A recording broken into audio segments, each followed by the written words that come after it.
Assessore Palontini, la ricorrenza di San Sebastiano è un momento di festa per i corpi di polizia locale, ma anche di riflessione sull'attività svolta e anche di programma per il futuro. Certo, è l'occasione tradizionale per fare un bilancio dell'attività svolta nel corso del 2014, in questo caso, cioè dell'anno precedente, un'attività intensa volta in particolare a garantire un'adeguata formazione ai corpi di polizia locale di questa regione, un'attività dedicata a elaborare un processo di riforma che riguarderà anche le forze di polizia locale.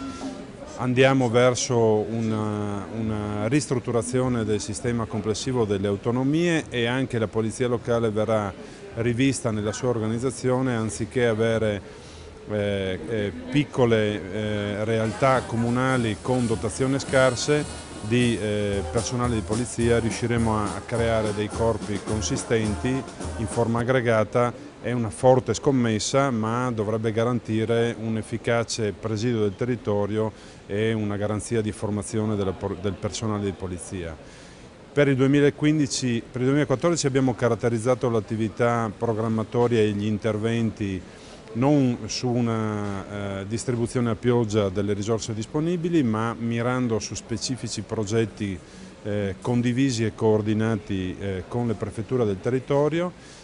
Nel 2015 abbiamo aggiunto delle risorse che consentiranno di dare risposta anche e soprattutto a un problema importante, quello di garantire l'efficienza e l'efficacia degli strumenti di videosorveglianza su cui la Regione negli anni passati ha fortemente investito. Quindi la polizia locale svolge un ruolo importante per la sicurezza dei cittadini e del territorio. Non c'è dubbio, svolge un ruolo importante ed è fondamentale che la sicurezza dei cittadini venga garantita attraverso la Polizia Locale del Territorio in sinergia con la Polizia di Stato, con le polizie nazionali.